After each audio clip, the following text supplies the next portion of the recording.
네, 복된 주일입니다. 오늘도 주님께서 기뻐하시는 날, 우리가 예배를 통하여서 하나님 깊이 만나는 복된 시간 되어지길 원합니다. 우리 다 같이 일어나시겠습니다.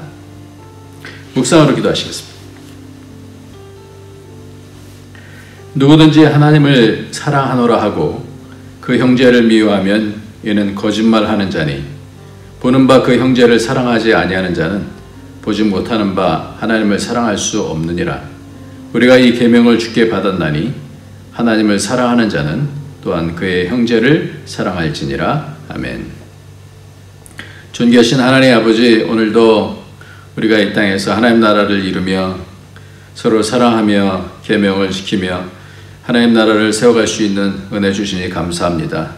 늘 연약하고 부족하지만 하나님의 성령으로 인도하여 주셔서 우리를 깨닫게 하여 주시고 새롭게 하여 주시고 이 땅에서 하나님의 공동체로 서로 섬기며 세울 수 있는 은혜 주셨사오니 하나님께서 우리의 잘못된 것들은 고쳐주시고 또 새롭게 하여 주셔서 온 믿음의 사람들이 같은 형제 자매로 섬기며 하나님의 나라를 세워갈 수 있도록 축복하여 주옵소서. 하나님 가정들마다 가문마다 하나님의 나라가 되어줄 수 있도록 그 가운데 사랑과 은혜가 풍성할 수 있도록 축복하여 주옵소서. 예수님의 이름으로 기도합나이다. 아멘. 네, 오늘 하나님께 부를 찬송가는 15장입니다. 하나님의 크신 사랑.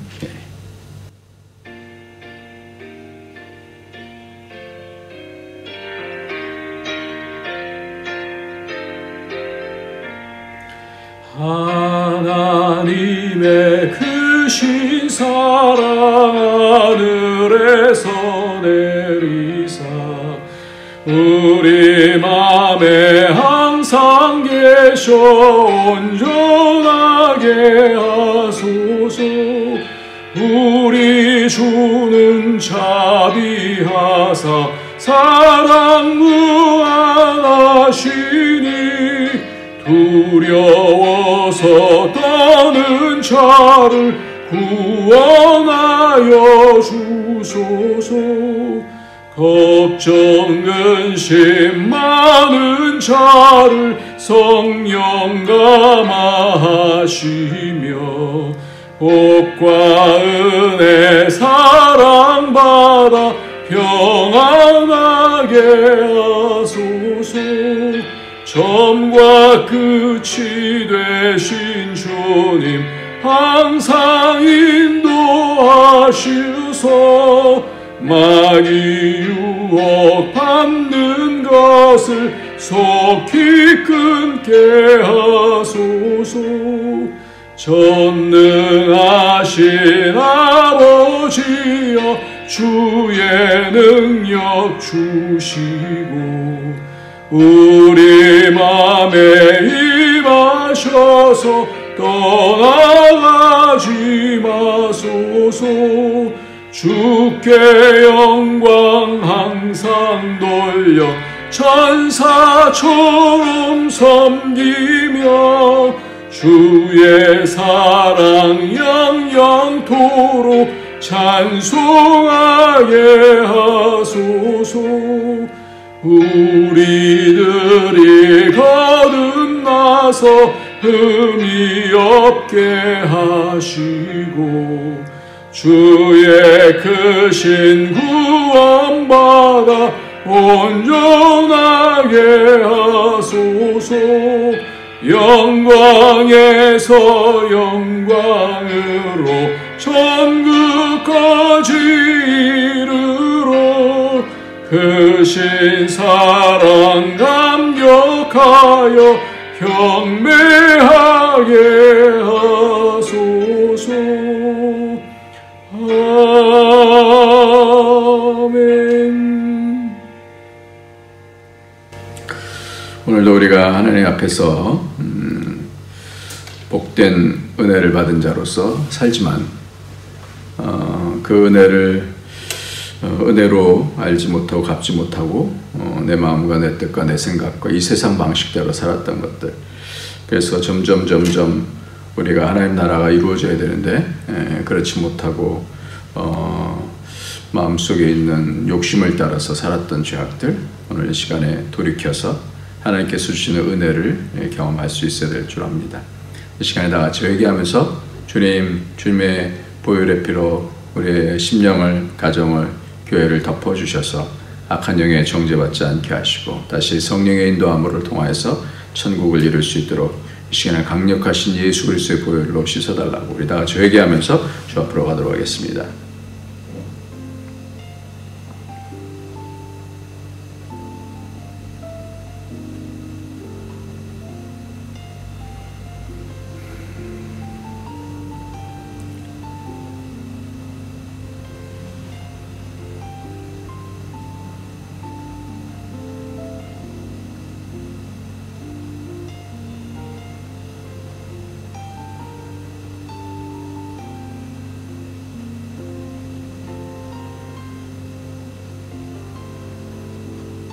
존귀하신 하나님 아버지, 늘 하나님은 끝까지 사랑하시고 성실하시기에 우리를 돌보아 주시지만 조금 편해지면 또 세상의 유혹을 따르게 되어지고 하나님 마음도 풀어지고 여러 가지로 또 어려움이 생기면 낙심하고 좌절한 하나님 세상의 기준을 갖고 살았던 죄악들을 주님 용서하여 주시고 하나님 아버지 오늘도 하나님께서 우리를 다루어 가시고 우리를 성장시켜 가시며 하나님의 거룩한 나라 주시기를 기뻐하시는 가운데 있는 줄 믿사오니 하나님 축복하여 주셔서 하나님 우리 속에 있는 모든 세상을 향한 마음들 그 가운데 더럽혀져 있는 것들을 예수의 피로 씻어주시고 가정들을 하나님 그 가운데 모든 악한 것들을 하나님께서 씻어주셔서 가정이 거룩해질 수 있도록 우리 심령이 거룩해질 수 있도록 우리 교회 공동체가 거룩해질 수 있도록 예수의 피를 부어 주시옵소서. 오늘도 새롭게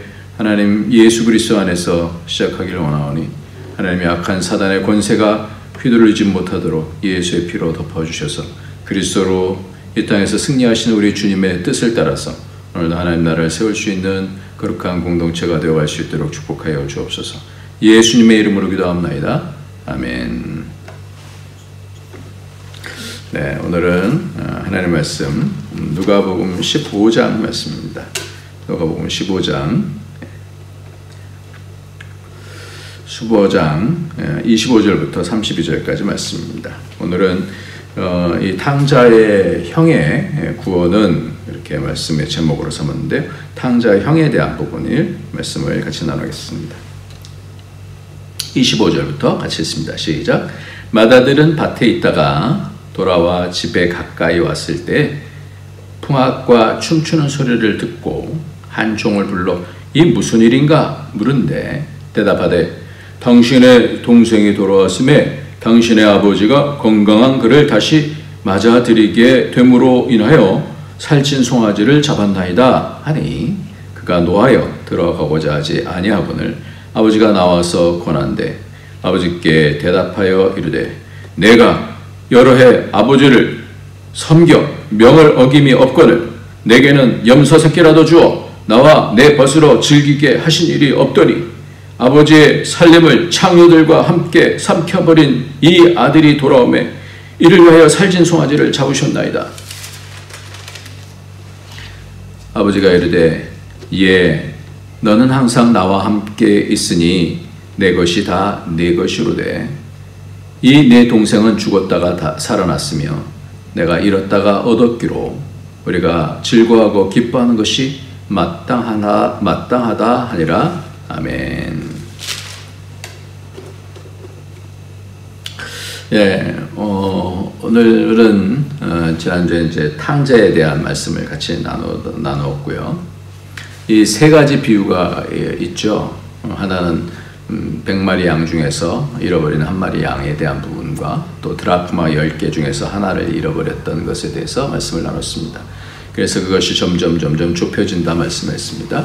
그래서 첫 번째는 이 양을 통해서 100마리 양 중에서 한 마리 양 그것을 통해서 넓은 그 구원에 대한 그 한 사람도 그 어떤 사람들도 어떤 영혼도 다 귀하다 존귀하다 이렇게 말씀하면서 우리가 퍼즐을 맞추는 것에 대해서 하나라도 빠지면 그 퍼즐이 완성되지 않는 것이다.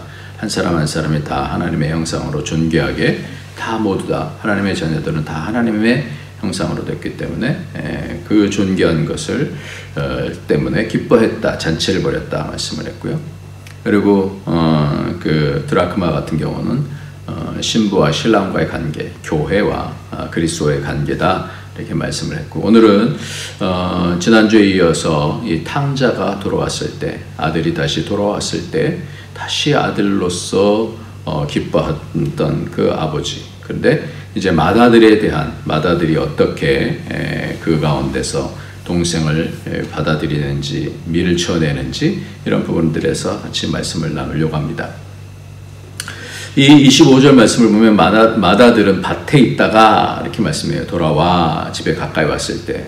그러니까 이 맏아들은 자기 집안의 일들을 이렇게 도맡아서 이렇게 섬겼던 것 같아요. 그래서 그 뒤에 이렇게 얘기를 하잖아요. 내가 여러 해 아버지를 섬겨, 그랬어요. 섬겨. 이것이 섬겼다는 것은 종이 섬기듯이 그렇게 섬겼다는 것을 얘기합니다.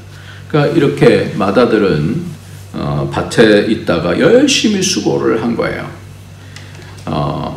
그 허랑방탕하게 재산을 다 축낸 동생에게 저렇게 과분하게 대해주는 것이 만약에 여러분이 형의 입장이다라고 한다면 어떨 것 같아요? 이건 좀 얄밉지 않겠어요? 좀 마음에 이게 뭐야? 이렇게 불공평하다라고 생각하지 않겠어요? 이해가 되지 않는 내용이지 않습니까? 아버지가 어떻게 저렇게 그 과도한 사랑으로 혼내지는 않는다 할지라도 뭐 송아지를 잡고 뭐 새 옷을 입히고 그렇게 편애를 하는가? 형이 뭐 이렇게 참 잘못한 건가요? 오늘 말씀 가운데서 이걸 한번 점검해 봤으면 좋겠어요. 정상적으로 보이지 않습니까? 다 저는 이해가 돼요. 형으로서 동생이 그렇게 잘못하고 왔을 때 그렇게까지 해줄 필요가 있나 이런 생각이 들지 않습니까? 다 이해가 됩니다. 그런데 왜 성경은 이 탕자의 형에 대해서 이렇게 다 자세하게 다루는 것일까요? 긴 내용을 통해서 이 탕자에 대한 비유가 탕자만 있는 것이 아니라 탕자의 형에 대한 그런 말씀으로 우리는 그 무게 중심이 있다는 것을 알게 됩니다. 여기서 인간적인 방법으로 생각하면 이 형이 그렇게 열심히 수고했는데, 여러분 교회에서도 그렇잖아요. 열심히 나는 이런 일들을 하는데 저 사람은 띵까띵까 놀고 그러면 좀 얄밉죠. 나는 이렇게 열심히 하는데 저 사람은 도대체 뭐해? 뭐 이런 생각이 들지 않겠어요? 뭐 심지어는 작은 일 갖고도 그런데 이렇게 큰 일이 되어진 그런 상황 속에서 그게 비교가 되지 않습니까? 그리고 자신의 맏아들인데 맏아들에 대한 대우를 해주지 않는다라고 하는 그런 생각이 들지 않지 않습니까? 이것을 우리가 이해를 오늘 해야지 오늘 본문 말씀이 좀 풀리지 않겠습니까? 이것은 아마 이런 것 같아요. 성경에 보면 요나가 있지 않습니까? 요나가 니느웨 백성에게로 가라고 하는 그 선지자로서 가서 그 니느웨 백성이 너무 싫은 거예요. 이 니느웨 백성이 아수르의 수도지 않습니까? 그래서 아수르 백성들이 자기네 민족을 너무 힘들게 만들고 마치 우리가 일본의 식민지처럼 되어졌던 것처럼 그렇게 너무 마음이 불편한데, 근데 그들을 구원하라고 해서 억지로 가서 도망갔다가 다시스로 갔다가 다시 어떻게 우여곡절 가운데서 큰 물고기 뱃속에 있다가 너무 싫은데 어쩔 수 없이 와서 그냥 겉으로 성의 없이 전했는데 사람들이 다 회개를 하는 거예요. 왜 이 사람들을 사랑하시냐 이 말이에요. 이 사람들은 심판받아야 되는 사람들인데, 하나님의 백성을 골탕 먹인 사람들인데 왜 이 사람들이 회개하고 하나님께로 돌아오냐 이 말이에요. 왜 구원을 받냐 이 말이에요.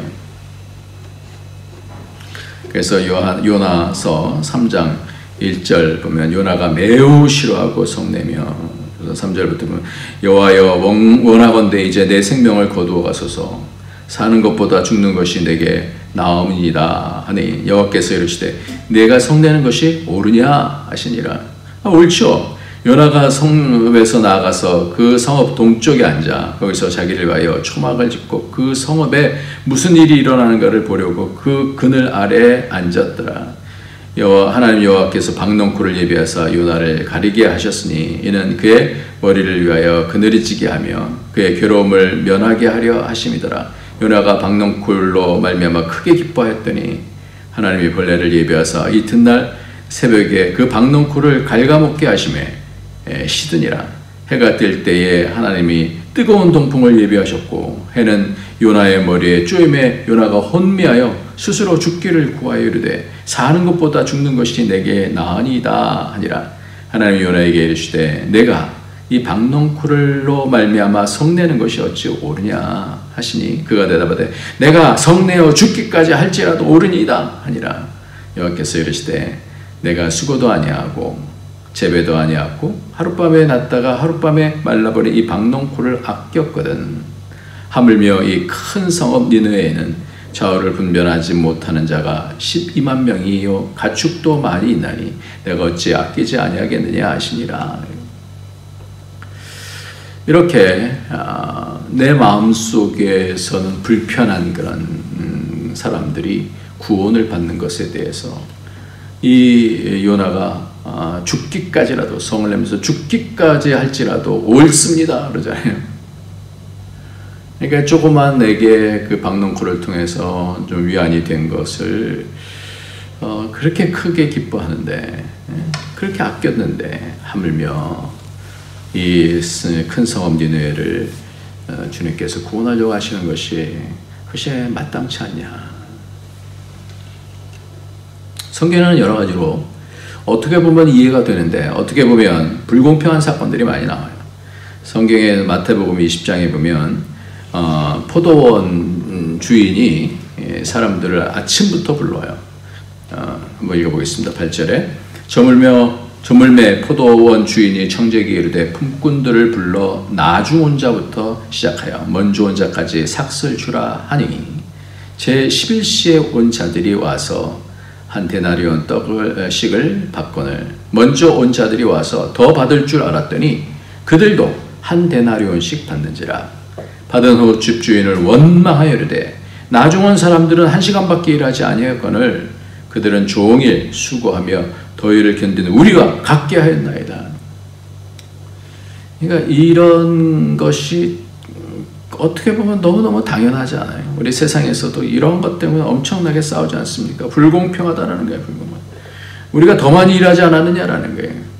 근데 왜 주님은 이러한 시각들, 더 많이 일한 사람이 더 많이 받는 것이 그게 공평하다라고 생각해야 되는데 하나님은 주인이 그렇게 주기로 작정했으면 그게 옳은 게 아니냐라고 하시는 말씀이에요. 구원은 나만 받고 나만 더 잘 되고 내가 더 많이 받아야 되고 내가 더 성공을 해야 되는 것, 그것이 아닙니다. 구원은 뭐예요? 구원은 아버지의 크신 뜻이 이루어지는 거예요. 아버지의 크신 뜻이 이루어지는 거예요. 하나님은 끊임없이 우리를 그 하나님의 백성의 수준으로 되기를 원하시는 거예요. 지금 내가 뭔가 얻는 것뿐만 아니라 우리의 포커스가 그런 물질들과 뭔가 성공하고 잘 되는 것, 거기에 포커스가 너무 많이 맞춰져 있는데 그것이 아니라 하나님께서는 우리에게 포커스가 맞춰져 있어요. 우리에게. 그래서 하나님의 나라의 백성의 수준으로 자라게 하시는. 요나 같은 경우도 그 사람들을 보면서 그 사람들을 품을 수 있는, 하나님의 마음처럼 품을 수 있는 그런 사람들로 만들어 가시는 거예요. 이 땅에서 내가 잘 먹고 잘 살, 이건 다 없어질 것들이에요. 거기에 목적이 있지 않죠. 그 모든 것을 통하여서 우리를 바꾸시는 거예요. 우리를 하나님의 마음처럼 바꿔주시려고 하시는 거예요. 끊임없이 하나님께서는 그렇게 일하시는 거예요. 그래서 그렇게 됐을 때 아들의 권세를 감당할 수 있는 그런 아들이 되잖아요. 그렇지 않으면 너 싫어, 너 자기 마음대로, 너 좋아, 이렇게 하면 안 되잖아요. 하나님께서 하나님 나라, 그 사랑의 나라, 그 복의 나라, 그 넓은 나라, 이것을 만드시려고 하는데, 근데 좁아 터진 그런 마음을 통하여서 자기만 그러면 상속을 해줄 수가 없는 거예요. 복을 받으려면 복의 그릇이 되어야 되지 않겠습니까? 그래서 오늘 말씀을 통하여서 이 큰아들에 대한 그 그릇을 하나님께서는 말씀하시는 거예요. 그러니까 작은 그릇으로 그 눈앞에 보이는 것만 바라보면 이 문제가 해결이 되지 않아요. 뭐 당연히 맏아들이 맞죠. 그런데 그 아버지의 마음은 더 큰 것을 상속해 주시려고 하는.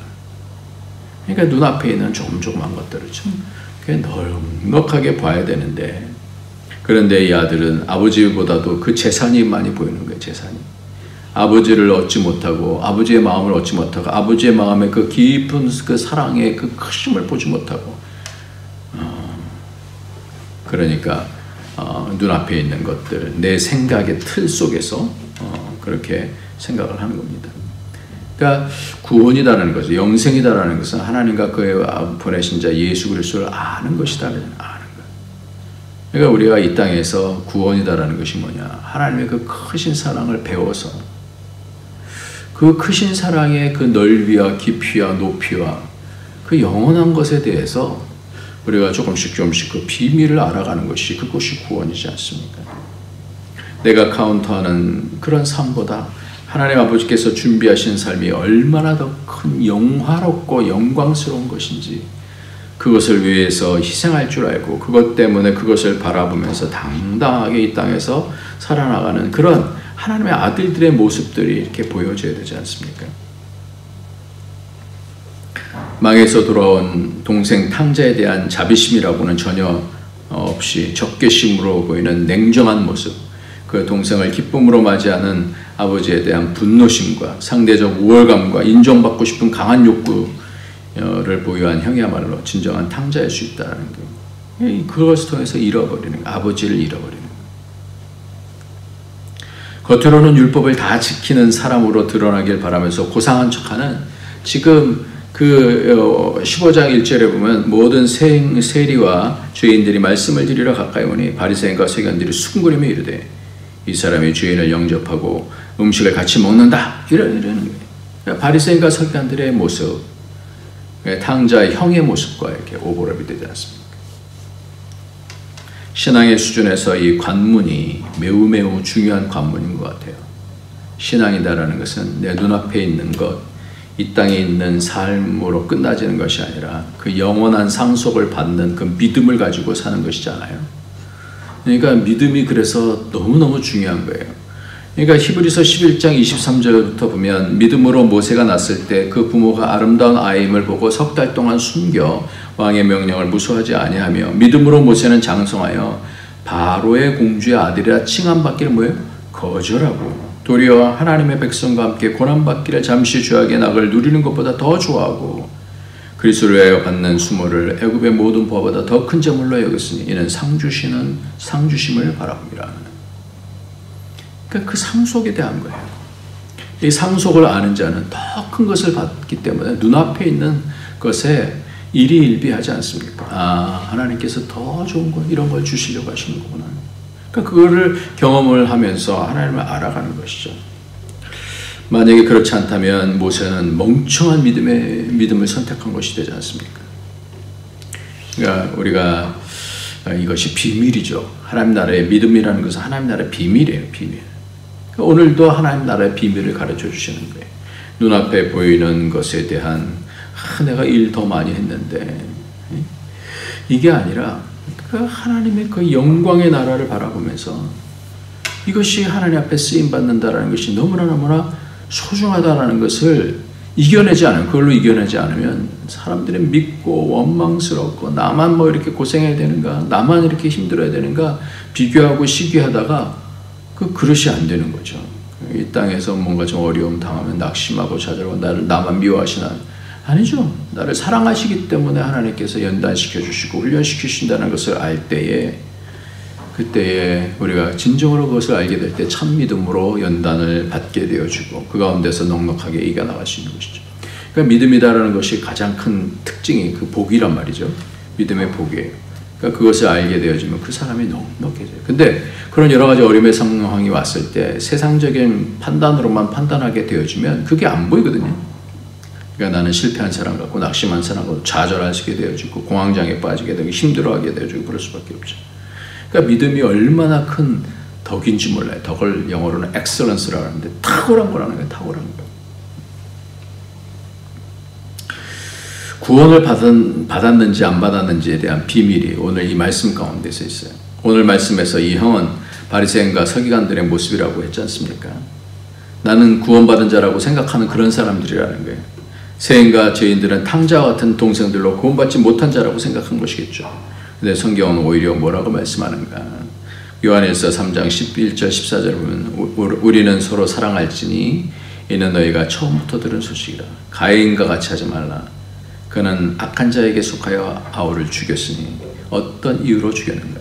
자기의 행위는 악하고 그 아우의 행위는 의로움이라. 형제들아, 세상이 너희를 미워해도 이상히 여기지 말라. 우리는 형제를 사랑함으로 사망에서 옮겨 생명으로 들어간 줄 알거니와.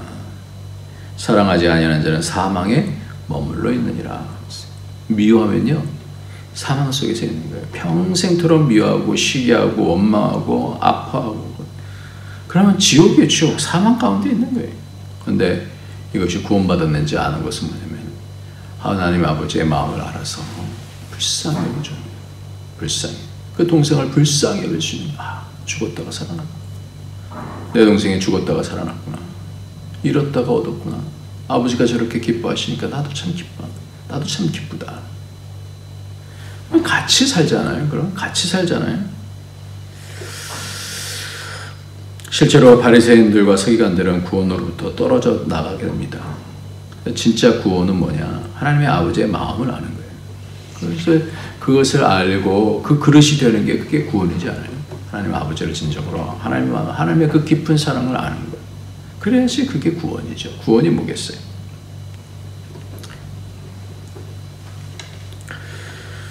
성경에서도 보면은 장자가 계속해서 실수를 하게 되면 이게 차남이 올라오잖아요. 차자가 올라오잖아요.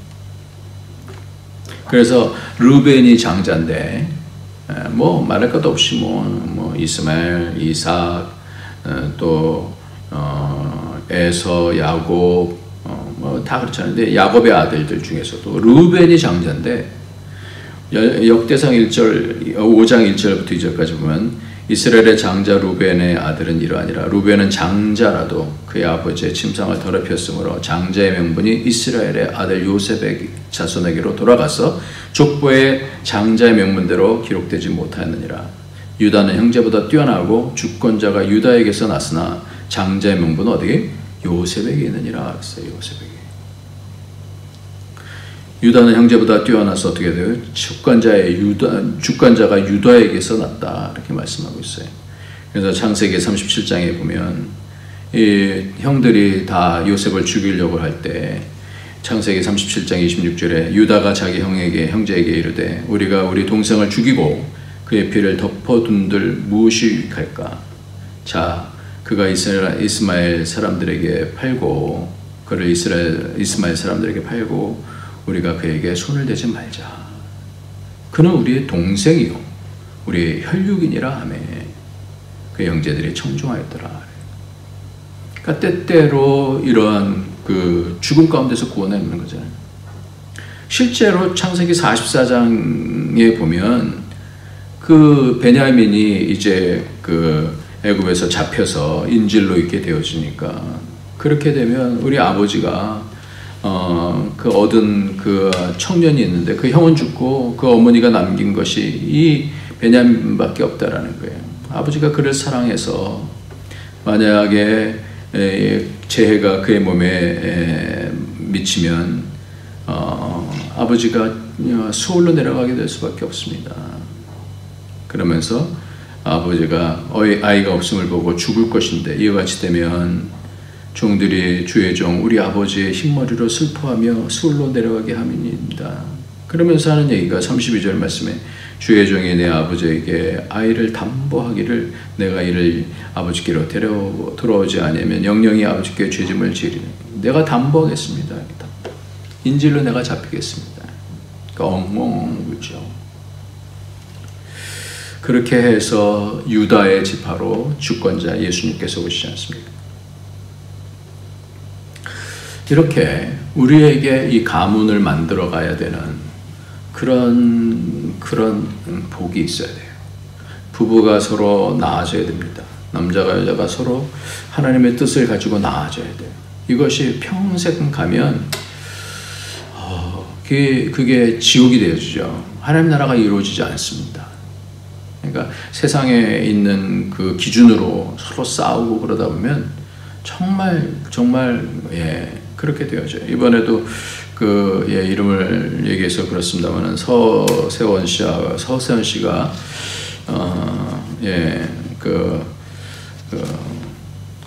캄보디아에서 갑자기 돌연사를 하지 않았습니까?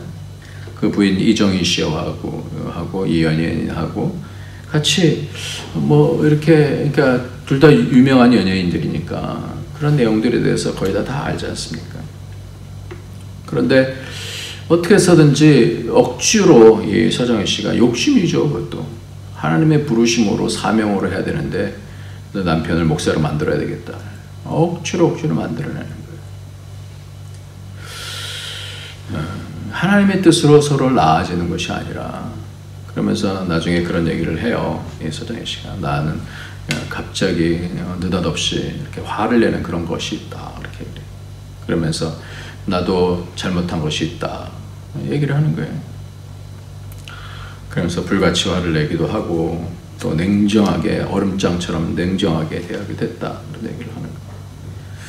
그러니까 서로 이 땅은요 계속해서 생각하는 게 뭐냐면 낳는 거더라고요. 형제 자매들도 낳는 거예요. 서로 낳아지는 거예요.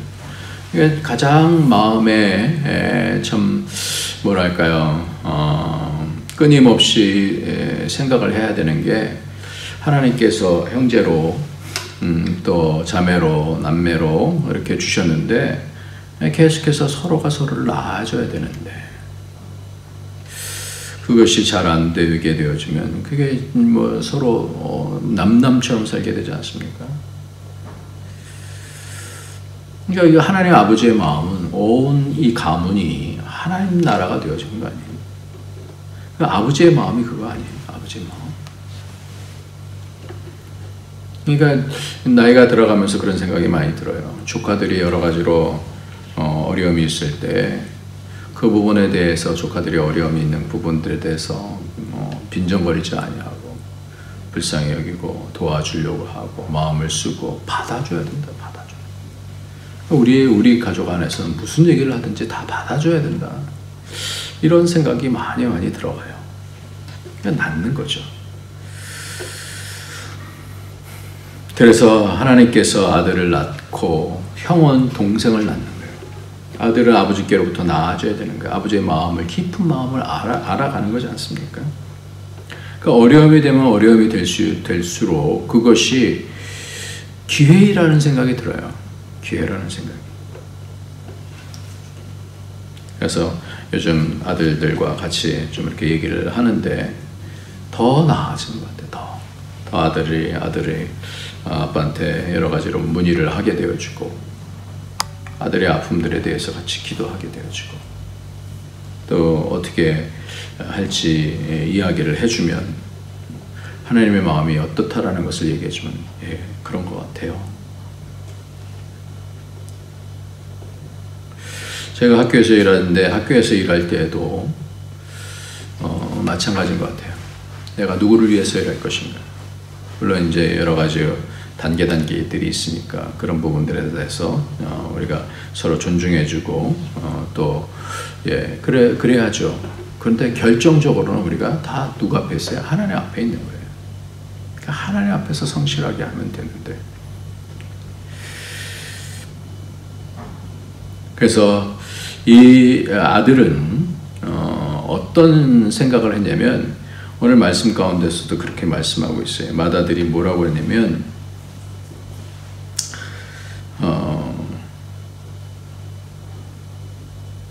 내가 여러의 아버지를 섬겨 29절 말씀에 이렇게 해요. 내가 여러의 아버지를 섬겨 이것이 둘로스라고 종으로 섬겼다라고 하는 그런 뜻이에요.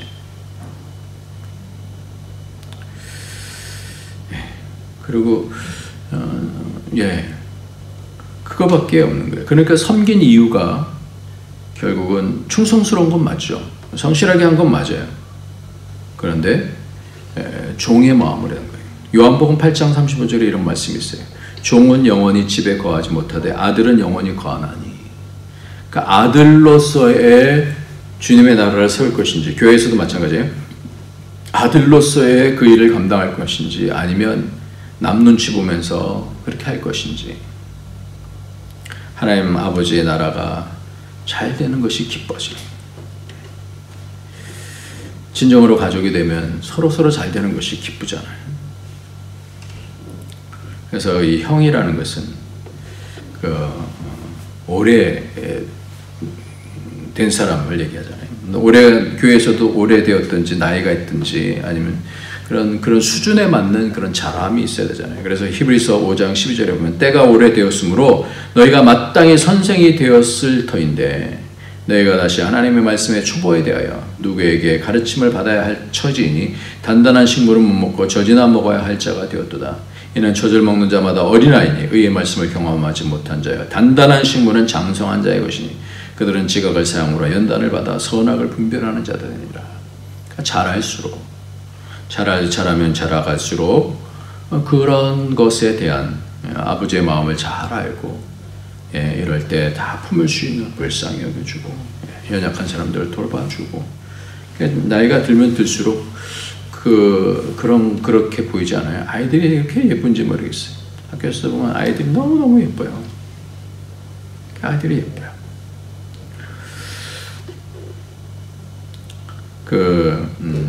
거창고라고요 있는데 이 거창고가 많이 생각이 나요. 거기에 이제 교장 선생님으로 계셨던 전영창 선생님이 계셨는데 거기에 그 교훈이 뭐냐면 여호와를 경외함이 지식의 근본이다.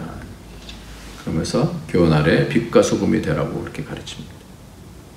그래서 이 학교는 대학 입시율도 거의 아주 좋죠. 아주 좋은 학교. 교사들이 크리스천의 마인드를 가지고 학생 한 명 한 명의 천하보다 더 귀하다라고 하는 그런 대전제 아래서 사랑만이 사람을 변화시킬 수 있다는 생각으로 각 사람이 스스로 자기 귀함을 인식하도록 그렇게 돕고 그러면서 이 자율성을 통해서 많은 사람들, 다른 사람들도 존귀하게 여기는 그런 교육을 해요.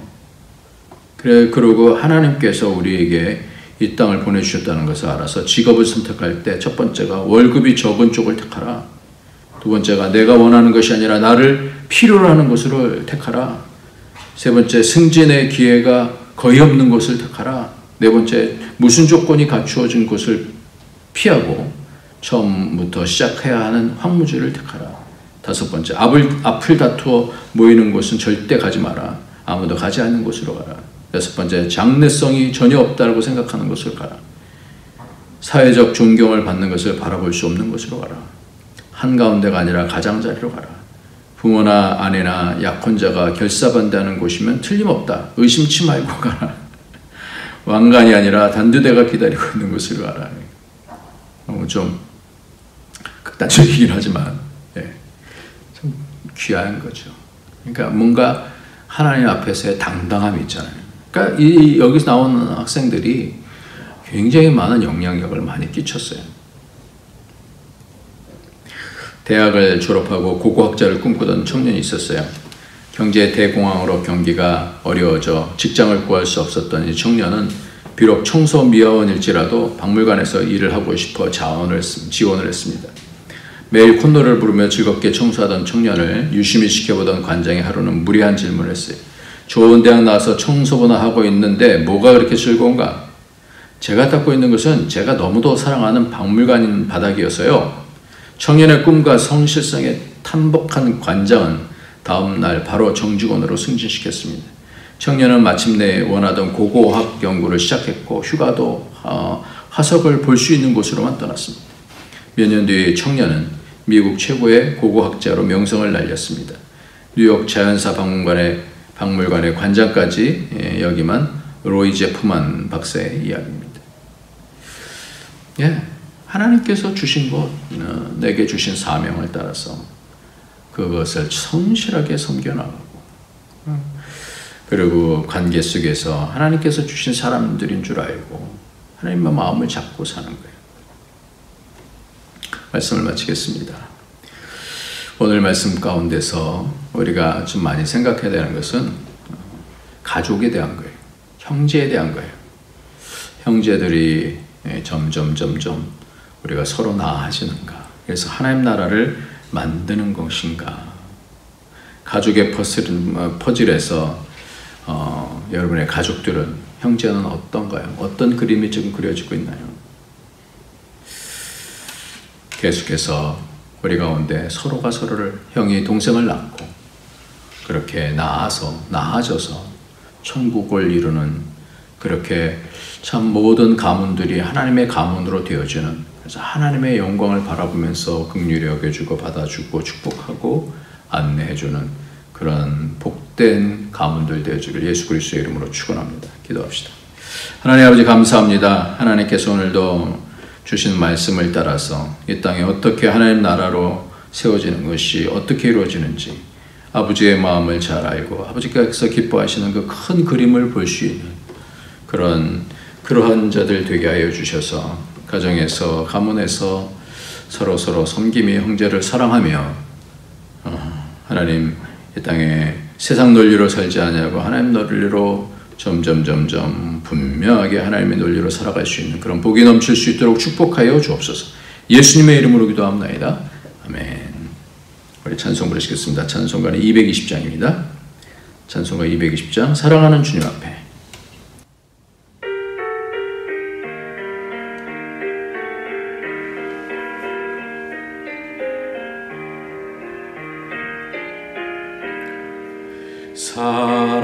사랑하는 주님 앞에 형제자매 안자리에 크신 은혜 생각하며 즐거운 찬송 부르네. 내 주의 소원을 받아 모든 사람 내 몸같이 환난 근심 위로하고 진심으로 사랑하세. 사랑하는 주님 앞에 온갖 충성 다 바쳐서 괴로우나 즐거우나 주님만 힘써 섬기네. 우리 주님 거룩한 손 제자들의 발을 씻어 남 섬기는 종의 도를 몸소 행해 보이셨네. 사랑하는 주님 예수 같은 주로 섬기나니 한 피바다 한 몸 이룬 형제여 친구들이여 한 몸같이 친밀하고 마음으로 하나 되어 우리 주님 크신 뜻을 지성으로 준행하세. 주님 감사합니다. 이 땅에 우리를 불러주신 이유는 이 땅에서 하나님 나라를 세울 수 있도록 서로 형제들이 서로 사랑할 수 있도록 하나님 나라 아버지의 마음을 알고 이 땅에 하나님의 은혜를 아는 자로 섬기는 자로 기뻐하는 자로 세워주신 줄 믿습니다. 하나님 아버지 가정가정들마다 복되게 하여 주셔서 하나님 나라가 이루어질 수 있도록 축복하여 주시고 어려움 가운데서 하나님 도와주셔서 낙심하지 아니하고 그 가운데서 하나님의 영광을 많이 체험할 수 있도록 하늘을 여시고 복의 복을 더하여 주옵소서.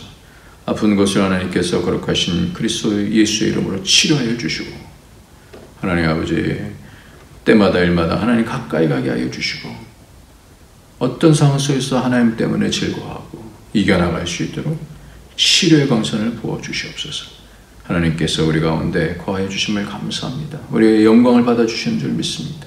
하나님을 위해서 열심히 이 땅에서 서로 사랑하며 섬기며 승리해 나갈 수 있도록 가정들을 축복하여 주옵소서. 예수님의 이름으로 기도합나이다. 아멘. 이제는 우리 주 예수 그리스도의 무한하신 은혜와 독생자 아낌없이 주신 하나님의 크신 사랑과 성령의 교통교제의 충만 인도하심이 하나님께서 나를 이 가정에 보내주신 줄 믿고 하나님의 아들들로 당당하게 서로 사랑하고 세워주고 아름다운 가정 가문을 이루기를 원하는 모든 주의 권속들 머리 위에 그 가정 위에 그 하는 모든 일들 위에 우리 안디옥 교회 위에 이제로부터 영원토록 함께 있을지어다. 아멘.